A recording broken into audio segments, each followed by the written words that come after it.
and every single comment is going to come here. Okay, good night. Today it's Thursday, October 26th. We are here with Jacob Topping. You don't know Jacob. He has a book that is called. What's the name of your book exactly, Jacob? There's a book called Merch and the World of Print on Demand. Yeah, I'm sorry. I went blank right now with the name. I had it. I haven't seen the book for almost a year now, right? It's coming up on. It came out in March, so March 6th is when it came out. Yeah. But it's been a while. Like it's been a while. We've been talking about it for probably a year because we started talking when you were writing it. Yeah. So yeah, that's probably why it started on my mind. It was around the same time that I started the Amazon Custom Group.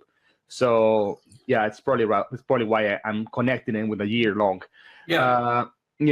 Same time that Rachel Miller also launched her beta product, and now look at what she's doing. The super huge course.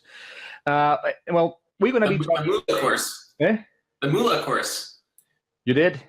No, Moolah. That's the name of Rachel Miller's course. It's an awesome course. I met with her when I came. So when I was on the Merch Madness tour, I came down and met with you in Texas, and Rachel Miller's also in Texas.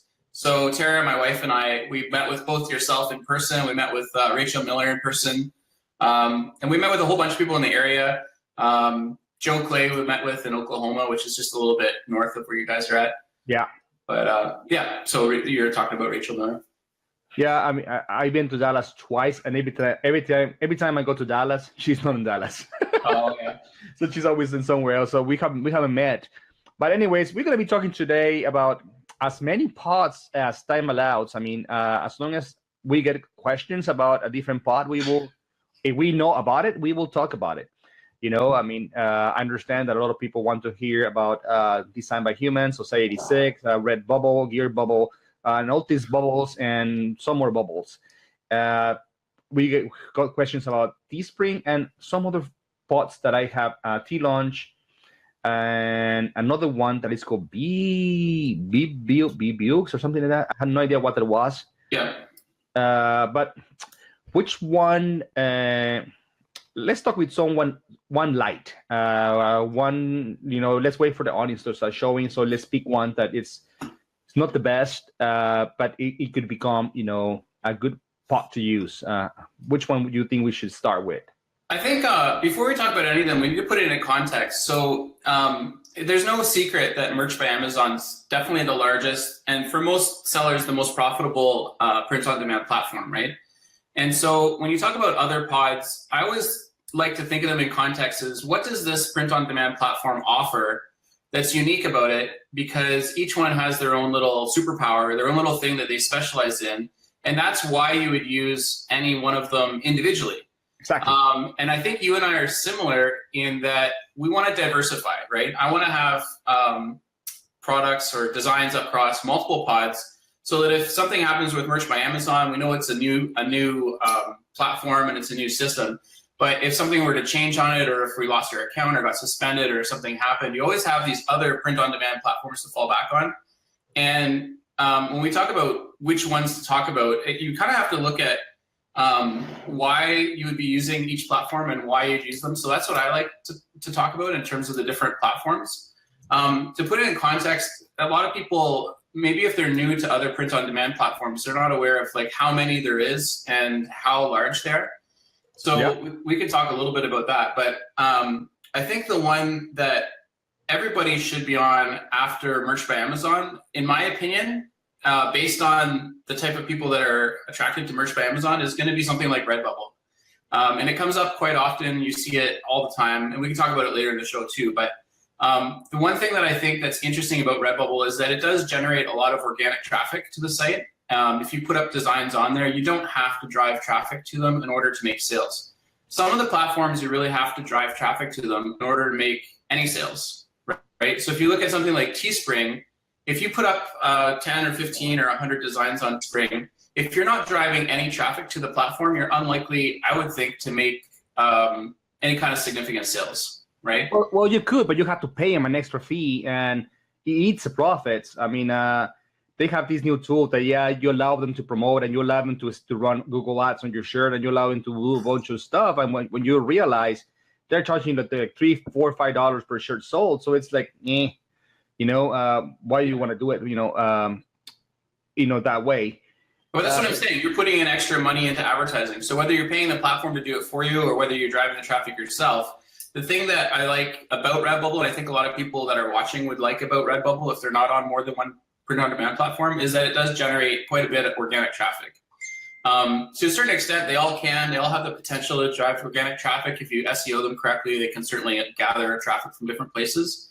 But there may be a misconception that if you just put a bunch of shirts on a bunch of platforms, you're going to get equal traffic across all of them. And that's not the case. Number one, they all have different audiences, so they're all catering to different people. Another thing is that they all have different sizes, right? So if you look at something like Sunfrog or Redbubble or TeePublic, they're sort of larger print-on-demand platforms compared to some of the smaller ones, right? Like Rajon, it's very popular for its niche, but it's not a huge print-on-demand platform. Or something like Teechip, where a lot of people haven't heard of Teechip before. It doesn't drive organic traffic. So if you're not a marketer, you wouldn't really associate with Teechip at all. You wouldn't even really know about it or have even heard about it, right? And It's likely one of those platforms where you've got to drive traffic to it in order to get sales. It's unlikely that you're going to get a high volume of organic sales. So the thing that I like about Redbubble is that it does give you organic sales, so that you are going to see sales even if you're not driving traffic to it. And you're on a lot of different print-on-demand platforms as well. And you've got experience driving traffic to them. So would you agree there's a real difference between the ones that give you organic traffic versus the ones you've got paid traffic going to? Oh, well, yes. I mean, the ones that you have paid traffic, you got to know what you're doing. Now, you will make a lot more money driving your own traffic, but you got to have far better quality product there, because you got to be very unique, very niche specific, and very targeted to get those conversions. Otherwise, you will be wasting a lot of money on Facebook ads or whatever ads you're running. So I would say that's where the money is made, in the ones that you have to pay traffic. I mean, any money that you make, when you hear people making, man, I make $10,000 a month on merch by Amazon and I am the biggest thing since Coca-Cola, they haven't made a single dime in print on demand compared to the people that are driving their own traffic. Ask a Shopify seller, that is getting, their own brand, running their own traffic. Ask anyone who is an actual marketer on Sunfrog, Gearbubble, or Fanprint for this matter. These guys are making, 6 figures a month easily, but they're spending, $30,000, $40,000, $50,000 on paid traffic to get there. Yeah, they're spending 5 figures to make 6 figures. So they're still making net, they're making quite a lot of money, probably more than most merch by Amazon sellers generally. Yeah. You've got the big sellers that have a lot of designs up, but in that case, I think it's the volume that's selling on merch. It's the volume. But on the other platforms, you're absolutely right. So if you have a campaign and you're driving traffic, you have the ability to really single out exactly who your target market is, and you can design shirts for that target market. So you'd be designing for the market beforehand and then targeting specific to it. But if somebody's new to different print-on-demand platforms, they may not realize that when they see a bunch of people and they're making tons of sales on one of these other platforms, right, like Represent or Screened or Etsy, or like Etsy gets a lot of organic traffic. It's not a good example, but some of the smaller print-on-demand platforms, just because they're not one that you might have heard of, it doesn't mean that the sellers that are selling on those platforms are making a lot of money. And you're right, you can drive traffic to them and you can make a huge profit. And some of the bigger platforms have lower margins, but some of the smaller ones have bigger margins, right?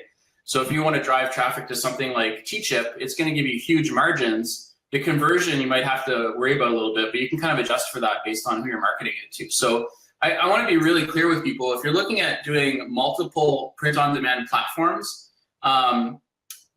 before you get into them, know ahead of time that some of the platforms are really geared for more organic sort of organic traffic, and other ones are paid traffic. And if you don't know that going into it, you could be really frustrated if you put up like 100 designs on a Shopify site, you drive no traffic to it, and your SEO is, average, you're not going to make a lot of sales. But if you drive traffic to them, you can make a ton of money through Shopify, or you can make a ton of money through Sunfrog, for example, right? And then once you make the initial sales, there's a big difference in the platforms as well. So something like Sunfrog, if you drive a bunch of traffic to it and you make the sales initially, they have one customer policy. So every customer that they get a sale from, they want to drive additional traffic to. So they'll market to them quite heavily to the point where they'll send them like printed materials and they'll give them like booklets and things like that. And they'll send them physical mail in addition to emails and other things. And they'll start driving traffic to those customers that have purchased already. Whereas some of the other platforms like Teespring, you can pay them to market, but they are not going to be driving that traffic to the customers after the sale. And that's why Sunfrog's not very old, right? Like it's less than 5 years old. And yeah, it's like 3.5 years old, roughly. So it's about 1.5 years older than Merch by Amazon, which is about 2 years now. So with Sunfrog, if you do drive traffic to it, you can get huge sales, and it just depends on how large the niche is and how much money you're putting into driving traffic to it. That being said, there's a component to some pods that some sellers rely on more and some rely on less, and that is the affiliate sales. So where you're driving traffic to somebody else's design and you're making money when people buy that design, right? If you're not familiar with affiliate marketing on different print-on-demand platforms, something like Sunfrog and Fanprint's a great example as well. You'll have licensed designs on something like Fanprint, and they pay you a gigantic commission for the ability to drive traffic to that design.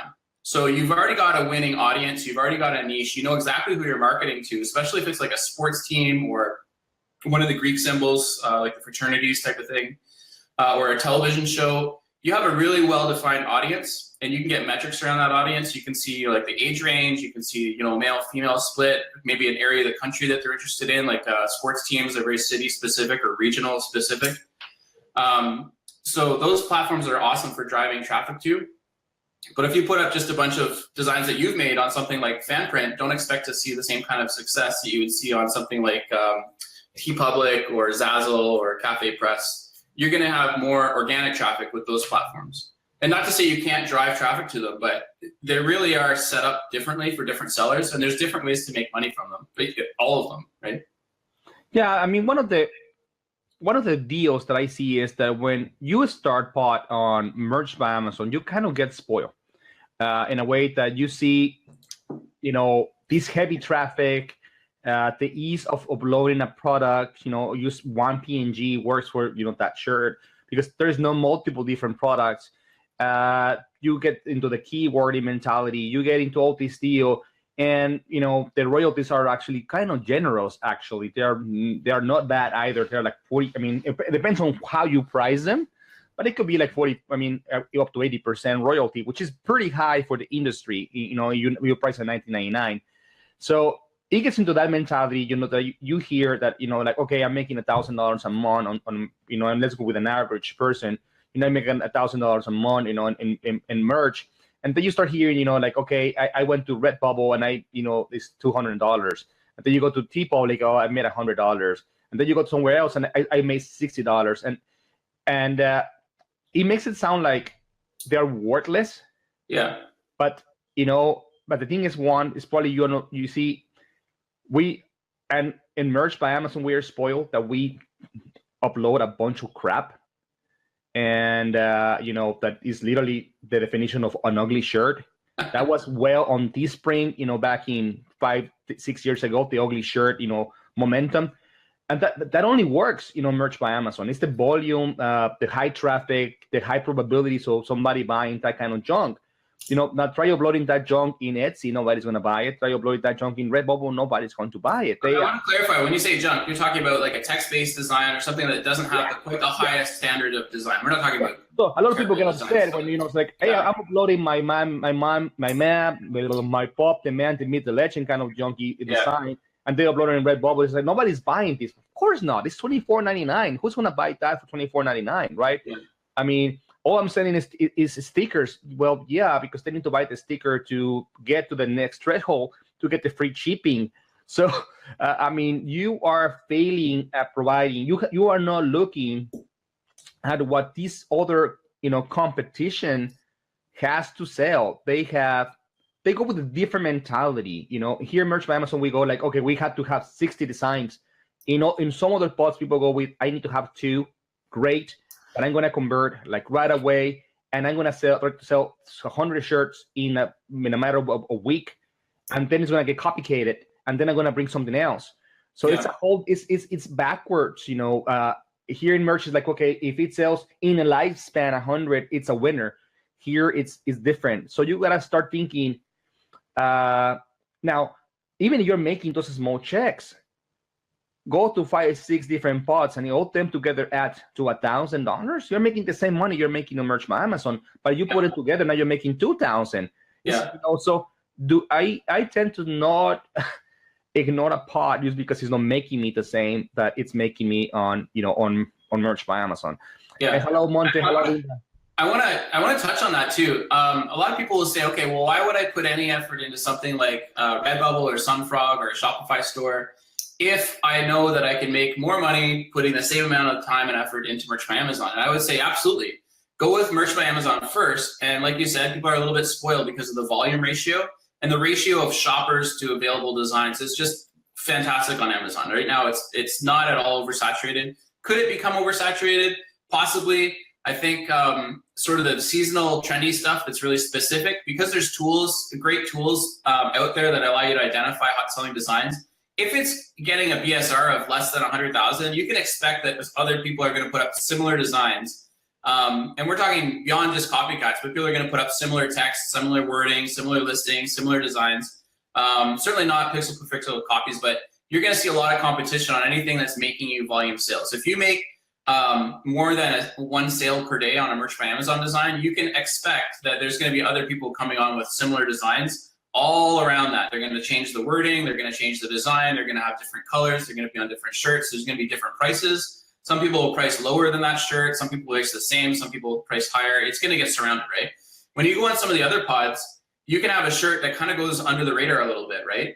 But it depends on the pod. So if you go onto something like Sunfrog, if you have a hot selling shirt on Sunfrog, instead of seeing a bunch of competition come on, which you might see more copycats, you might see other competition come on, you're just as likely to see a bunch of marketers to pick it up and say, hey, there's obviously demand for this shirt. It's making a ton of sales. Now I'm going to drive traffic to it, because they're making a huge percentage on selling the shirt. And as an artist, if you get a lot of other people marketing your shirt for you, that is a different experience altogether. Right? You can have on Merch by Amazon a shirt that's selling well, and Amazon's going to kind of show it based on the sales that it has, so they certainly reward you for sales. But if you go on one of these marketing platforms like Fanprint or Sunfrog, or one of them that has a high percentage of affiliate commission, they're paying out like 30 to 40% affiliate commission. In some cases, like Fanprint, they'll have specials where it goes even above 50%. It's crazy. If you have a shirt that's selling well on one of those platforms and marketers pick it up, then you've got people putting in, they might put in $5,000 worth of marketing into a Facebook campaign, and you might sell like 200, 300 shirts of one design in a couple days, like 3-4 days, right? Yeah, so and I mean, a lot of people. It's a different experience. A lot of people complain that as a designer, you don't get that 40% that the marketer gets. You get like 5% or something like that. Yeah. But that's 5% of a shirt that you were not promoting, And if that guy writes your shirt and sells, 300 at 5%, it could be $1,000, $2,000, even on those 5%ers, it could add up very, very, very fast, So those websites, reward you for actually having a shirt that is hot. Also, you don't know which one is really hot, So because there is no rank. There is just so there's not like we can go and hack into it and say, okay, let's see which ones is the ones that are having rank. So well, you can have relative popularity. Yeah, you can have popularity. They'll have most popular, they'll have trending, they'll have relevant, they'll have newest, oldest. You can see the age. But like you said, they don't have a BSR, so it's hard to compare one shirt to another shirt. But if you had a bunch of shirts in a niche, you can certainly see which ones are selling the most, right? Yeah. So definitely. if I type in I don't know, Halloween witches, for example, which might be popular at this time of year. It's Halloween is coming up. So in the last month or so, they've obviously sold a lot. As a marketer, I'll type in Halloween witches, and then I'll search by most popular to least popular, and I'll market to whichever ones appeal to me as a marketer, right? I find that's useful for me to look for ideas or for inspiration on designs to bring into Merch by Amazon. And I'll do it the other way around. If I see something on Merch by Amazon with a super high BSR, I'll look at that and I'll say, okay, well, so this shirt has, I don't know, it's got a snowman on it, and the snowman has a bird on its branch. For whatever reason, it's selling because of that bird, right? So I'll send it a request to my designers. I use Design Pickle, which some people use it, some people hate it.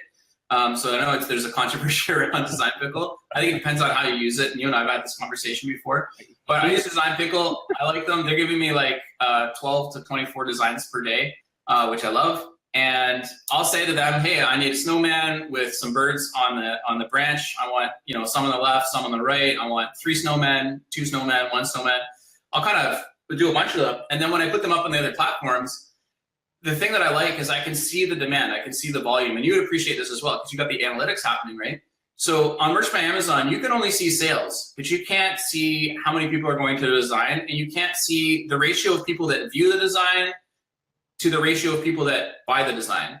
And that for me is a huge advantage that I didn't realize until I started to load more designs across multiple platforms. Seeing that extra information gives me information that I can use to develop my listings better. So I can tell if I've got a design that has low traffic that's making high sales, it tells me that maybe my keywords suck. And I got to improve my keywords because not a lot of people are seeing it, but the people that do see it are buying it. So the design's fine, but the keywords, obviously, they need some work. The alternative is also true. If I see a design that's getting lots and lots of traffic, but not very many conversions, then I might say, okay, this design might suck, right? My keywords are good because I'm getting a lot of traffic and I can see people are getting to that design, but they're not buying it, so the design sucks, right? And so I always look at a listing. The 2 things about a listing that you can control really well outside of the price you can control on all the platforms, is the design and the keywords, right? And I guess you could do this on all the platforms as well. But if you have people that are going to your design and you're getting tons of traffic, but nobody's buying it, aside from the price, which is going to be similar on a lot of these platforms have fixed pricing, like TeePublic, it's either going to be $14 or $20, depending on how long it's been up for, or if it's on sale or not. And depending on the item as well, because we're talking about t-shirts here. So those are some of the things that I appreciate about the other platforms is the metrics that they give you and the insights that they give you about the designs that you have. And by being on more than one platform, you can draw some of those insights from one platform and apply it across other platforms, including Merch by Amazon, right? So the same thing happens if I go into Merch by Amazon, or let's say I go into Redbubble, for example. They've got a growing and huge inventory, so they've got millions of designs. And I'll see that there's a super popular thing, and there's like 3 or 4 shirts in the top most selling or best selling group for that niche. And I don't see those designs already on Merch by Amazon. I'm going to start thinking about what are the concepts here, what are the things, what are the niches that are missing, and I'll bring them from one platform to another in terms of the inspiration or like the concepts behind them, right? Yep. So that's something that I think that's really valuable about being on multiple print-on-demand platforms. And that's a fact. I mean, when you are like right now that I'm in Etsy, right? You get the views, you get the clicks, and you know the conversion rate, and you are like, okay, for example, you have a shirt on Etsy that you know that you have in Merch by Amazon is selling like crazy, and you're having Etsy is not selling. You're like, okay, let me tweak these keywords a little bit. Something is not happening, something is not connecting because I know this shirt is a seller, and you tweak a little bit, or you go to another platform, whatever, right? You start tweaking it. I always tell people before you design something, make sure that design has an audience. So I actually go to Facebook audiences and look at that. I search the audience. If the audience has a decent size, I design that. If this audience doesn't have a decent size, I don't waste my time. First, you got to make sure that somebody actually wants that product. And it's what I don't like about Merch by Amazon is that doesn't tell me if I'm getting clicks and getting views and getting nothing. The only thing I know is that 3 months passed, didn't sell, and it was like, okay, why? I mean, what's the design? What's the keywording? What's the price? I mean, it's a huge why that you will never really know until they start giving you more data, right? Which they probably will never do because they don't really care. They have the volume, they satisfy the daily quotas in production, and actually they exceed them sometimes. They throttle those because of that. So it's not a big concern if for us to know what is selling and what is not. So I don't think they're going to fix that. But when you go to other pods, that becomes something relevant. For example, me, if I design something that I know is unique, I burn it first on my other pods before I even go to Merch by Amazon. I go to my other pods, I list that shirt, I let it run for a week, 2 weeks, I get my sales out of it, and now I list it on Merch. Because I know that if I list it on Merch, it's gonna sell. So you time them out differently based on how you think the different pods are responding? Was that? I didn't hear the question. You time them out differently, so you put them on the other pods first, so that they don't get like picked up or noticed on Merch by Amazon. Exactly. And then you'll bring them to Amazon afterwards. It's gonna be like 2-3 weeks before people notice that shirt is selling, in Redbubble or whatever other website I am, and so I can write it, and then then when I see like said okay, it's getting to sales, I feel the waters, and I'm like, okay, you know what, it's time for merch. Let's let it run on merch, and I have a timestamp when I actually uploaded it into the website, so I can easily claim to Amazon that I was the one that created it. But I let it first run on other websites because you know what, and I don't want to say it, but there's website like this merch candy or something, or merch informer.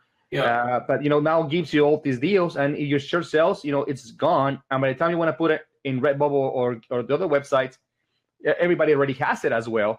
So those real conceptual designs, like if they're on Merch by Amazon and it's making sales, as we talked about earlier, it's going to get a ton of different variations. A lot of people are going to start picking it up. And we're not talking about copycats. We're talking about people that look at something that may be an original idea, original phrase, or original icon, or something that's unique, right? And as soon as it makes sales on Merch by Amazon, it gets picked up right away, and you'll start to see it on the other pods. So I kind of, different people take different approaches. Some people are very evergreen. Some people are very trendy. Some people are seasonal. Some people follow the trend. Some people look for like news events, and they all look at different places for keywords and things. So I've been trying to think about myself. What's my approach? What do I tend to do? And what I realized for my sales in the summertime, I don't know, we hadn't talked about this, but in the summertime, I stopped uploading for a while, just with the kids being home and getting busy and being back at work and everything.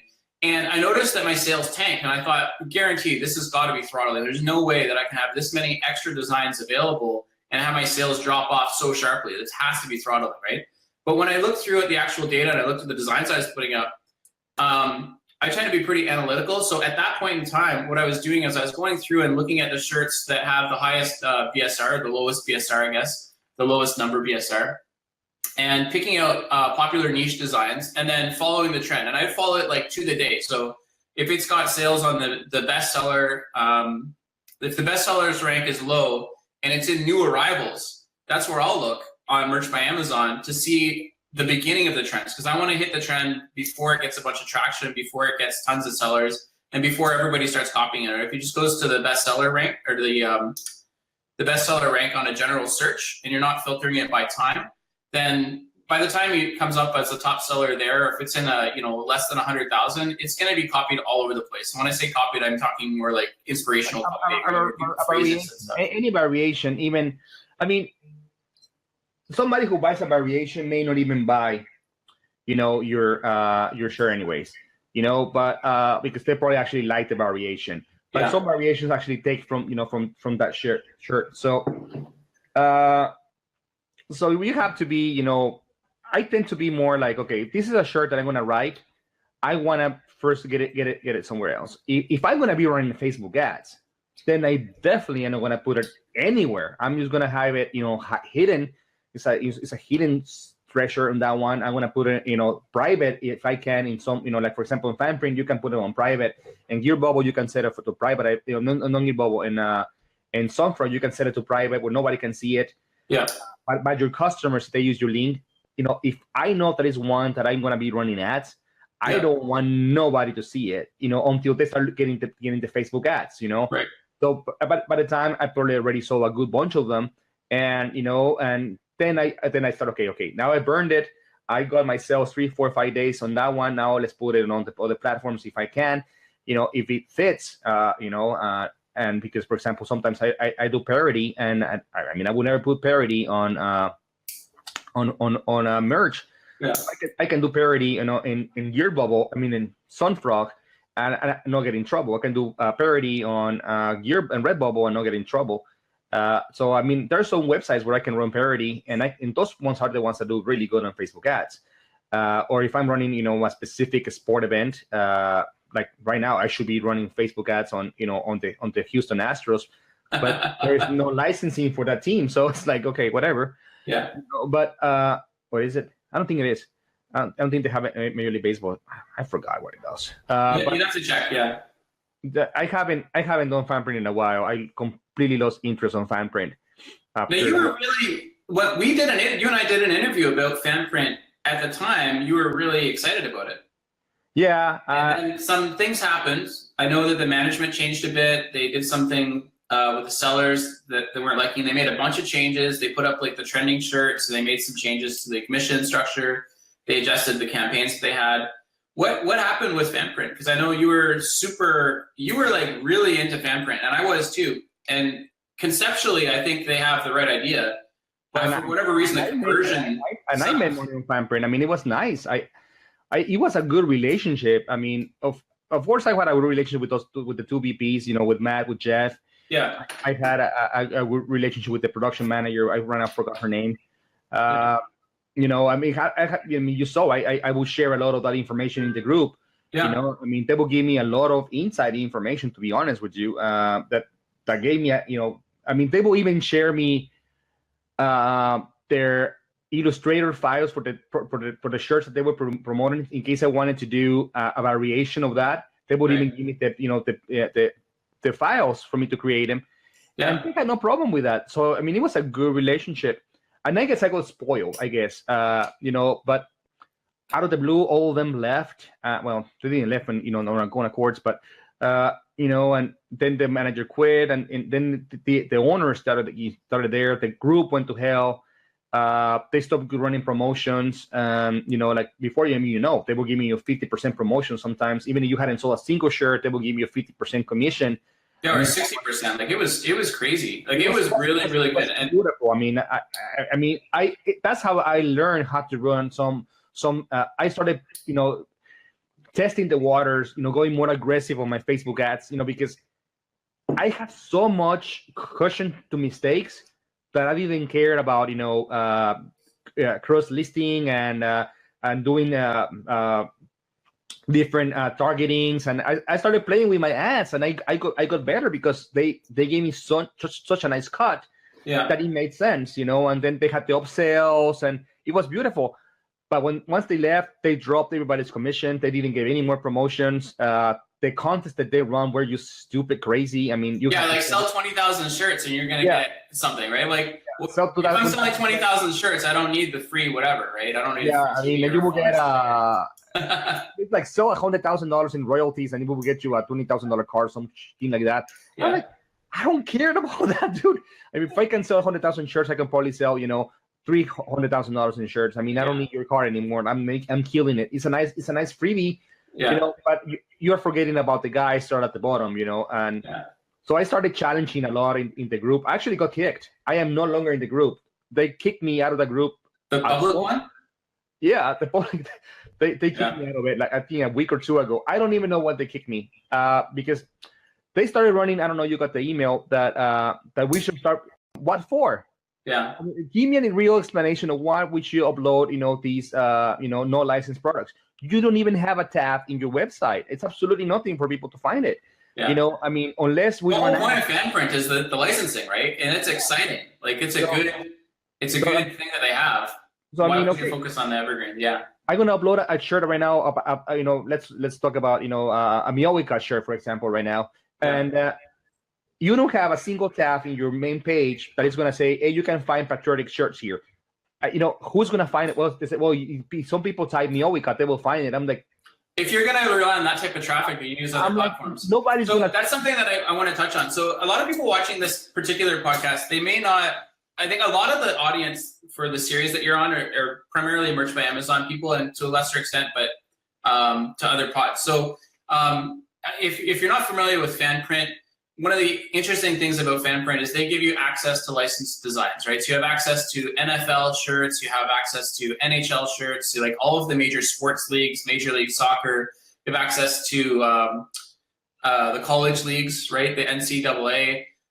So those are shirts that normally you can't sell on other platforms, right? You wouldn't be able to sell, let's say, an NCAA shirt on Merch by Amazon because it's not licensed. Fanprint gives you the licenses, so it gives you that access, right? So that's what I was talking at the beginning of the call about. Each pod has its own superpower, and each one has its own specific thing, right? But if people are listening to a call like this, they're going to say, like, what are the differences? What are the things about different platforms that make them interesting or would make you want to sell on them, and what would you not want to sell on them? That's just as important, right? Because you can't treat them all similarly. We've been kind of hinting at this throughout the whole call, talking about different platforms and some different things. But if we want to get specific, fan print is not a good place for evergreen designs at the moment. Now, maybe that's something that they want to do in the future, or maybe that's something that they're trying to integrate, but it's not the best use for that platform. The best use for fan print is the licensed designs, right? And it's no longer the only place for licensed designs, specifically the pop culture ones. If you look at Star Wars, too expensive. Actually, they're everywhere. Star Wars is all over the place. So you have Star Wars on fan print, you have Star Wars on Gear Bubble. I mean, Sunfrog. Yeah, Sunfrog. You've got them on Spreadshirt. You've got them on Amazon has Star Wars, right? You can't sell them, but they're there.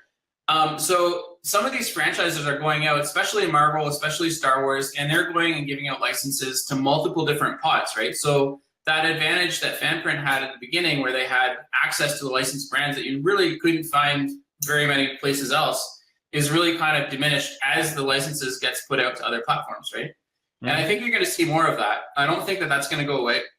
I think that seems to be a trend. If you're a large licensee like Star Wars and you can get on more than one pod, that's their strategy. The reason why everybody knows about Star Wars is because they're on everything, right? You get Star Wars lunchboxes, you've got toys, you've got the movies, you've got clothing, you've got cosplay stuff, you've got makeup lineups, you've got all these different things. They're everywhere. They're in Walmart, they're in Target, they're in like all the retailers. They're sort of the pan shopping or just everywhere, right? So the more print-on-demand platforms there are, you're going to see brands like Star Wars where they want to be everywhere. They will be everywhere, right? Actually, Star Wars is the less profitable of the licensing. I mean, and I talked to Jeff about it, before he left. Actually, they for Fanprint maybe. Yeah, but I mean, they actually dropped it because they said, you know what, Fernando, we have to sell them for $24.95 to $34.95, whatever. But it's expensive. We have to compete with the Targets that they have it at $12.99. They have to compete with the Walmart that has it at $8.87. We have to compete now with Merch by Amazon was coming at the time, and they say we know that Amazon is coming with them. So we have to be very expensive, and we cannot do anything unique out of Star Wars because you saw the guidelines to do a Star Wars. They were huge. Yeah, they're very tight. It was very complicated to design something for Star Wars. I mean, it went through a lot of scrutiny to get them approved. I mean, I had probably about 15 different designs, and only one of them actually sold because there's just too many products related to Star Wars. And it was something like it was a Star Wars logo with a Princess Leia. It was a Star Wars logo for the Mother's Day, and he sold a couple. But I mean, the ad spend didn't justify me running, because they were right. They were so cheap anywhere else. Yeah. And there's a lot of people that run fake Star Wars shirts for $14.99, and they were a lot better because they were going way outside the guidelines, and they were making far better, artwork than what we could. We were very limited, on what we could do. We have to be very loyal to the colors of the brand. Yeah. We couldn't use the Star Wars font for anything that wasn't the logo. So that was like, come on, That's another aspect of Fanprint. So Fanprint has changed. You're not as hot on Fanprint as it used to be. So I was just curious about that. I don't want to, detract from the call or whatever, but that's one of the aspects. So Fanprint was allowing you to design your own things within the scope of trademarks. And what they did was they still allow you to sell the trademark designs, but they don't allow you to submit certain trademarks. Star Wars is one of the ones you can't submit anymore.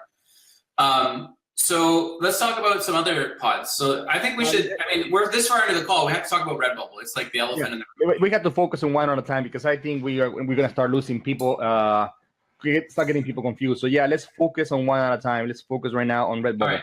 So I want to address stickers because on Redbubble, the complaint that I hear on a lot of new sellers that go on to Redbubble is I make all these sales on stickers and I'm making like 25 cents or 15 cents or like just ridiculously small amounts, right? Yep. If you want to make more money on stickers, number one, you got to adjust your percentage on stickers. So if you're on Redbubble and you find yourself selling a lot of stickers, one thing you can do is you can adjust the percentage. So you can go up to like 100%, double the price. And so if you have $3 or $6 on stickers and you're at 100% commission, instead of making 15 or 20 cents, you're going to make like $3.15 or $6.15, right? So right off the bat, it goes from being something that's a nuisance that you don't want sales on to becoming something that's, if you do happen to make a sticker sale, then it's not so bad. If you're making $3 to $5, $6 on sticker sales, you're probably not going to be upset about it, right? The thing you're upset about is seeing a commission for 15 or 20 cents. That being said, they do add up, but that's one thing that I recommend. Anybody who finds they're getting a lot of sticker sales, change that. And the other thing is, I have confirmed that with top sellers, in the Redbubble group. Yeah. Top sellers have confirmed with me that they are going for 100% markup and their stickers, and they sell. A lot of people tend to buy the stickers to get to the threshold where they can get free shipping. So they don't care if it's $6 or $3. They just want to get, and they don't want to buy an extra shirt to get the free shipping. So they are like, the shipping is going to be $6 and the sticker is $6. They might as well get a sticker and not pay the shipping. So that's one strategy. A free item. Yeah, there's more than one way to get around it though. The other thing is when you're listing on Redbubble, and you sell on Redbubble, I sell on Redbubble, one of the things that I do is when the drop down at the bottom where you specify which image you want showing, I always choose the t-shirts and hoodies image. I think if you do image only, you're going to gravitate a whole bunch of people wanting stickers. That's what I've seen in terms of people that I've talked to that sell on Redbubble. If they tell me they're doing stickers, I ask them what they're doing, and they're doing the image only because they want to showcase the design and put the design front and center. I would recommend choosing the thing that you want to sell. So for me, I want to sell t-shirts. I always do t-shirts and hoodies. And the thing I like about hoodies is that they have a huge commission on them, right? The other thing that I do on Redbubble is across the board, you can adjust the percentage on many things on the back end, but right on the design itself, if you want to adjust the percentage on an individual basis, then you can do that as well. So one of the things that I do with Redbubble is I increase my percentage. I don't know what they start you at, but I put mine up a little bit. Everything and I want all of my shirt. Is it 20? 20% across the board. Yeah, I usually leave, if it's a crappy deal, I sometimes, like in clocks and stuff like that I barely ever sell. I leave them at 20. I don't think I've had a clock sale. I like them. I like the clocks. I sold a couple of clocks though. But they were Christmas specific clocks. I sold a couple, but I usually mark my shirts around 40% because because it's the same principle. I do not bring to Redbubble all my my text space only. I bring the ones that have graphics, the ones that are going to be targeted to the market that is in Redbubble. It's going to be anywhere from 18 years old to 35 years old. It's going to be young crowd. So I'm not going to bring, my grandma shirt in there. It's not going to sell. They're not going to be looking for presents there. They're too expensive. They're going to be looking for something for You're looking for people that buy for themselves, so you have more graphic intense shirts, right? Yeah, it's got to be more graphic intense shirts. So, a $24, $27 shirt, it's going to sell there if it has the eye graft, So, I know people that, marks them up a lot more than 40%, but I don't have that quality of design. I mean, I'm honest with myself. If it's something that I know that, that at 20% is fine. But yeah, stickers always 100%. Cell phone cases can give you a little more, gravity. I don't sell cell phone cases at all. I noticed that for Redbubble, it's going to be full sublimation. That's what works the best. I don't deal a lot with full sublimation. It will take me to create a whole different design. Used to sell cell phone cases. To me, it's not worth it. There's people that make tons of money, you selling cell phone cases. But there's a whole category for all these things. It's a whole different design mentality, And I don't have enough designers for me to say, okay, you're gonna just focus on doing crap for that type of stuff, Same thing for those yoga pants. Yoga pants are not in Redbubble, but that's a different platform. Yeah. But yes, go ahead. Well, I was gonna say, when I'm designing for different platforms, do you use the same designs? You said before that you put them up on the other pods first, and then if they're selling, you'll bring them to merch because you don't want to lose that advantage that you have. Because if they're selling well on merch, they kind of get copied by a bunch of people, right? Yeah. So I don't do that. I do it differently. What I do is I put everything up on merch first, and then as time prevails, I'll put it across the different pods, right? And so I'll start with the ones that have the highest volume, and then I'll kind of move down the Alexa ranking in terms of how much traffic goes to each pod. But I put them all up as quickly as possible, and I want them to be everywhere first. So one of the questions that I have for you, and which might be interesting for people watching, is when I do listings across the different pods, I use a different title, different keywords, different description on every pod. So my thinking there, and this is all conceptual, and there's different ways to sell. Some sellers will say, hey, this is the best way to do it. I like to do this because it's fast or it's easy or whatever. It's not fast or easy to do a different title and description for every item. But if I'm looking for organic search, which is the primary method that I get most of my sales across the different pods, because I'm not spending a lot of money on driving traffic to them, is I'll do a different description, a different title, and different keywords for each of the listings on each of the pods. So if I'll put up on Merch by Amazon, I'll do one description, one title, and the words within all the different fields. If I bring it over to Redbubble, I'll have a totally different title, a different description, and different keywords. One of the reasons I do that is so that I can follow the metrics and I can see which ones are getting the most traffic, which we talked about earlier in the call, where you can see some of the traffic volume to the designs. But the bigger reason, the reason I do that differently for each of the pods is because I want to pick up organic traffic across search. So if somebody's searching for, I don't know, a snowman t-shirt, they're going to probably see stuff from all over the place. If we're looking at something specific, I want to pick up those specific keywords on different searches. So it's likely that on any of the niches that I target, one of my shirts will come up across one of the pods that I'm on, but you won't see multiple shirts likely on any single search. For people that copy the same title, the same description, the same keywords across multiple pods, if somebody's doing an organic search through something like Google, then you might see your shirt come up multiple times across multiple pods. And I don't know how Google responds to that, but I would guess not favorably if the same shirt coming up. So what do you do for that? Do you use different titles or do you use the same ones? Oh, of course I do. There's a big difference in different sellers, how they do that, right? Well, yeah, for example, since we're talking for Redbubble, in Redbubble, I can use maturity and I can mark a shirt that, this shirt has mature content, for example. Even if my shirt has no mature content whatsoever, because it's probably a shirt that I say, I may be quiet, but it costs a lot or something like that, right? Like in Redbubble, I will make my, my title like we said, okay, it's mature, and I will say, okay, I'm sorry for vocabulary, but I said, okay, this is fuck this shit, and this is this freaking shirt, and I will use bad words, and they're allowed as long as you mark it as mature content, and you will be surprised a lot of people search for bad words, stuff that it's pretty common. Yeah, I mean, you can use those. So what you're saying is you're using the platform to its own advantage. So if it has a mature section, you'll use that, and you'll put up shirts there that you would never put on Merch by Amazon simply because it's not allowed, the shirt itself, right? Yeah, I mean, of course. I mean, and even if it's allowed for Merch by Amazon, because I don't have anything wrong in the shirt.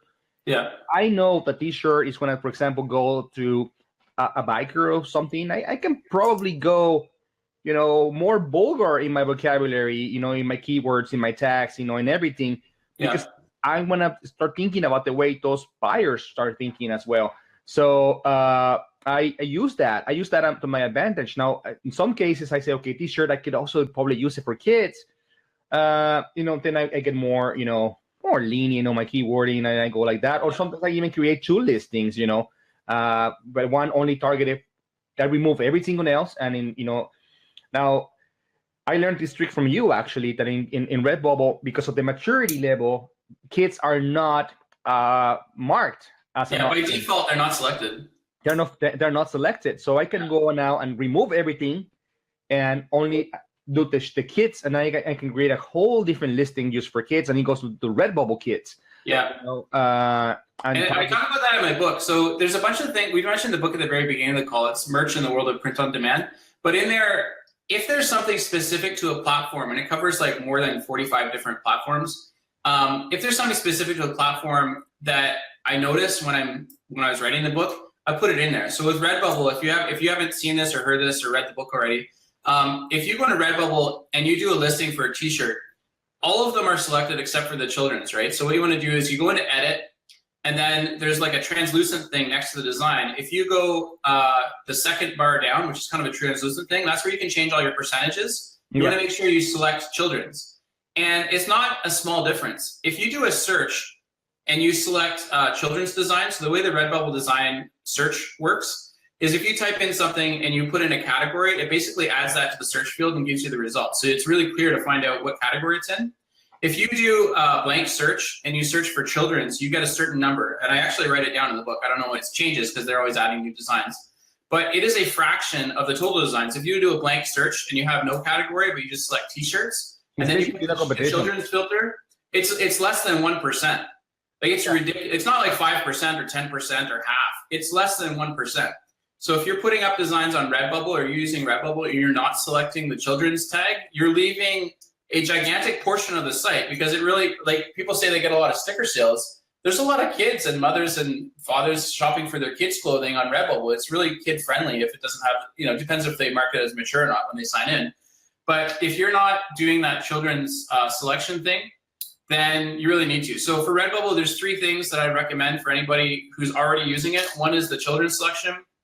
Number 2 is when you have the drop down and when you're making the listing at the bottom, I want to always select an item, not just image only.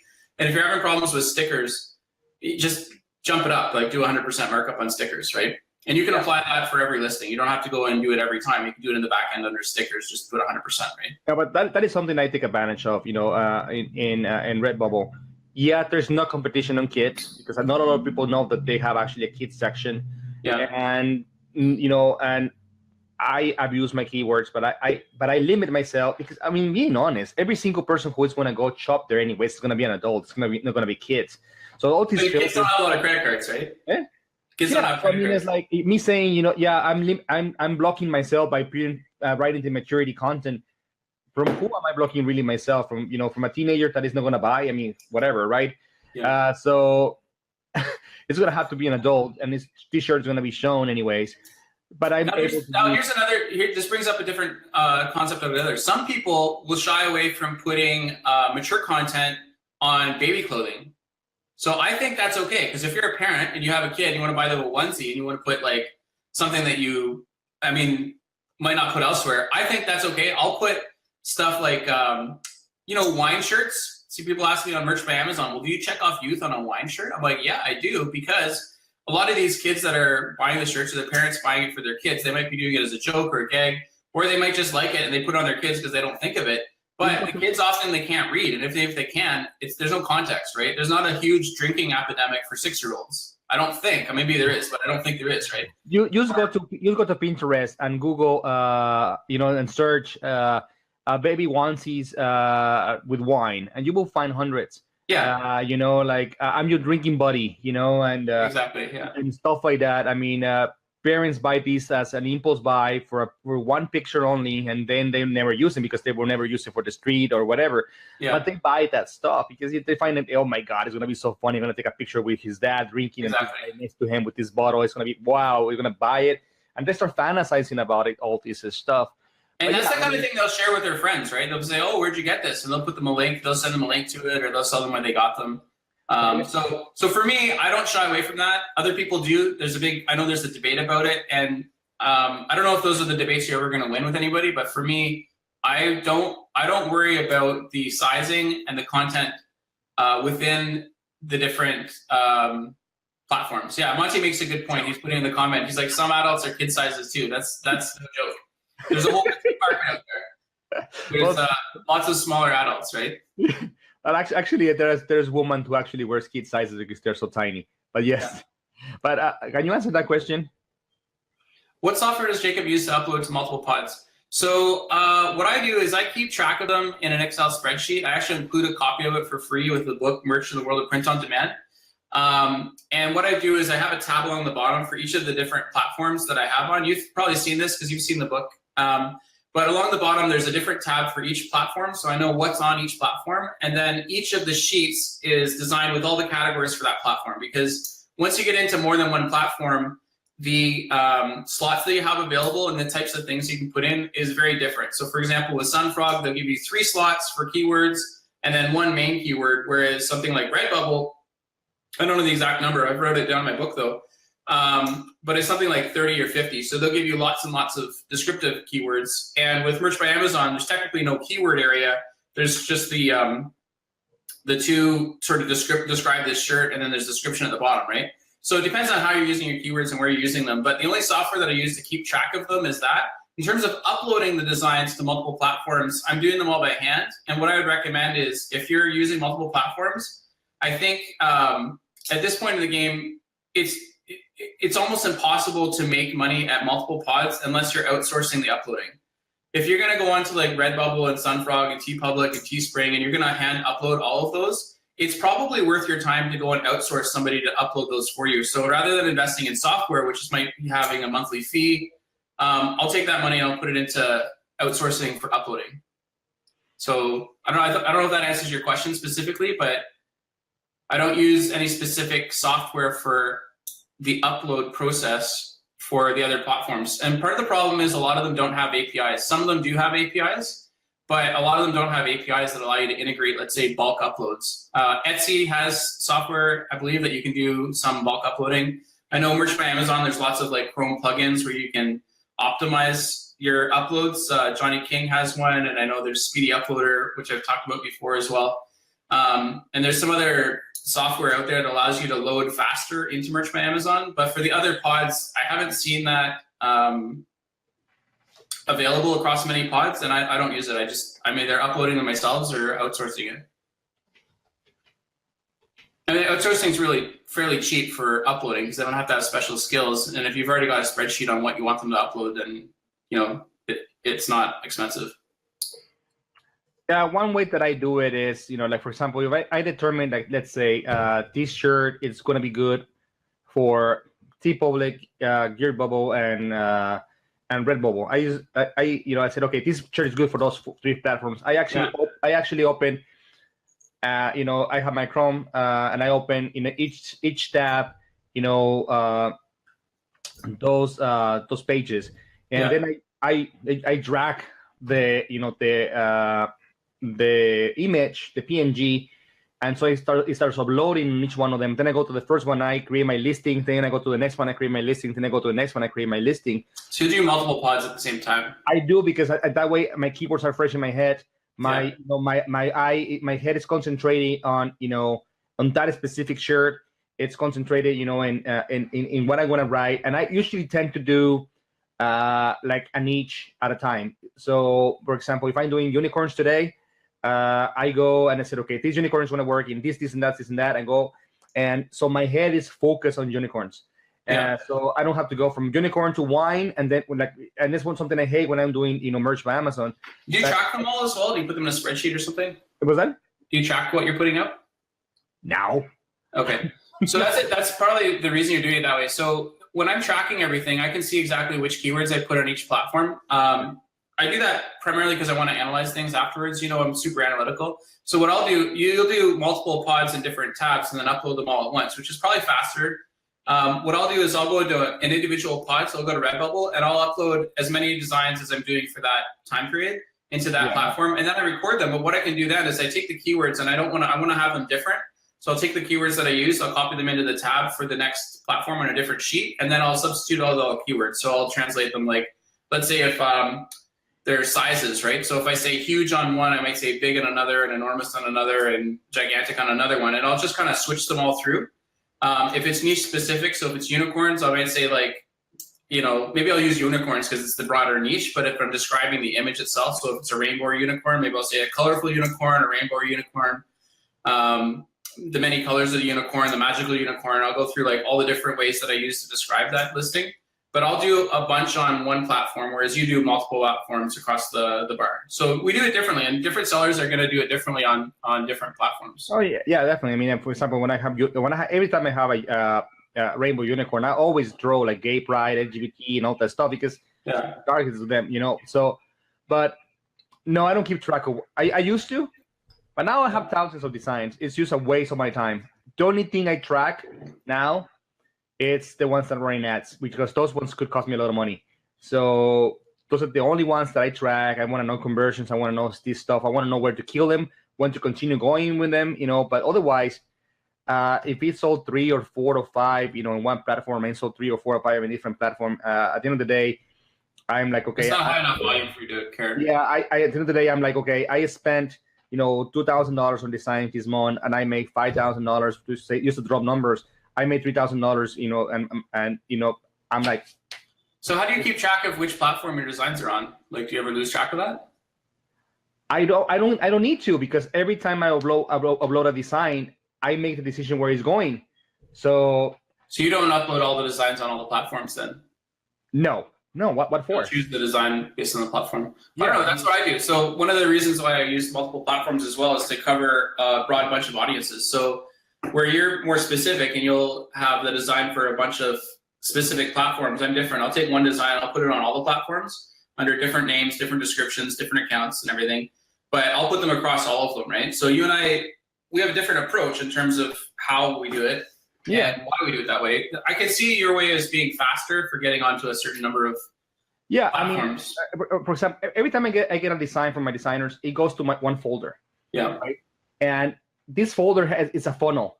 Yeah. And it starts and it goes, okay, it starts funneling down into what platforms is going. Like stage 1, stage 2, stage 3, until it gets all the way to the bottom to stage, like no more. Yeah. So every single folder in the funnel has different folders, and I determine, okay, this shirt is going to go to this platform, this shirt is going to go into this platform, and then it starts trickling down, and so it's a funnel for me. Yeah, so, I did that when I started on multi-platform. So when I had 3 or 4, I think I went up to about 5 platforms when I had that, and then I said, like, this is too many, and I knew at that point in time I wanted to have more platforms. So my goal is to be on 25 pods. So that's kind of my long-term strategy. That's where I want to be. But once I hit about 5 or 6, then I said I couldn't do the folders anymore, and then I started making that spreadsheet and tracking which design was on which one. If I didn't want to have all my designs on all the different platforms, then I think the folders would probably work okay. Now, are you copying? So let's say if you have a group of 4 different pods and you're sort of moving the file through, are you copying it in, or are you just kind of moving it at that level? Dropping in the folders. Okay, so you're moving it rather than copying it. Dragging them to the folder it needs to be. So at the end of the day, it ends at the bottom, because all the folders are the same folders inside the same folders. So it's like it just goes in different folders. Yeah. So we have totally different systems on how we track. Yeah, it's a whole different system. But I am not the spreadsheet type of guy. I am very disorganized. I never know what time I'm gonna go, especially with all this Facebook group running all the stuff. I never know when I'm gonna upload. So sometimes I'm, for example, when I merge by Amazon, sometimes I'm uploading at 1:45 in the morning, and I'm like, I better hurry. Yeah. The night is almost over, So it's a whole different deal. And honestly, I don't care. If I get this amount of designs and I get this amount of money back, I am completely fine. I don't need to know if this shirt is selling or it's not selling. I have a very specific process. For example, when I upload, like all my, for example, in merch, all my Anvil shirts, that is the first time being listed, ends with a 9. Okay. All my Bella shirts, the first time they're listing ends with a 7. Okay. So that way I know when I start raising the prices, I know that a 7 it's an Anvil, and then it's a Bella. I use my prices. When they get rejected after the 90 days, and I said, okay, I'm gonna give this one a chance one more time. I ended with an 8 or a 6. Yeah. So I know this is the second. So your pricing strategy, you go with start low and raise the prices as it makes sales. That strategy. Yeah, I do that. The reason is not because I want to rank them. It's because I want to sell one, and I don't want to have to worry about that shirt ever in my life again. Yeah. To me, time is money, and uploading a shirt costs me money. So I want that shirt to sell once, even if it's for free.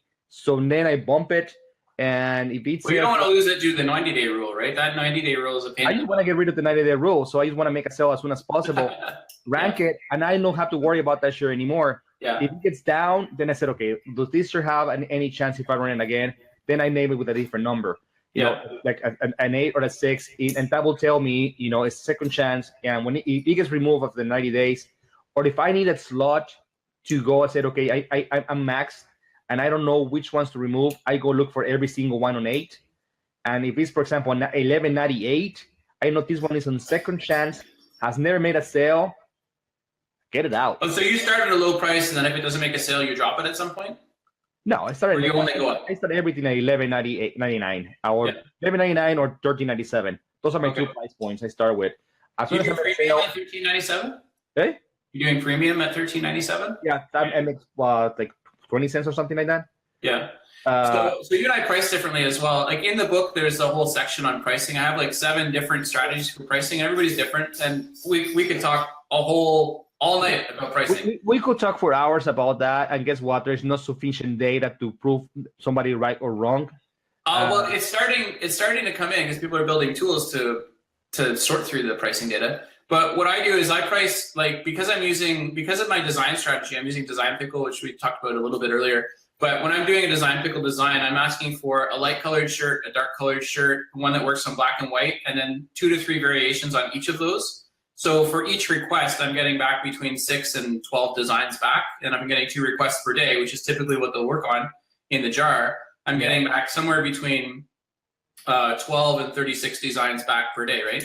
So what I do, because I've got multiple designs that are all very similar, there's a couple different variations and there's different colors on them. What I'll do is I'll price them on a scale. So I'll price anywhere from, I'll go $19.99, $18.99, $17, $16, $15.99.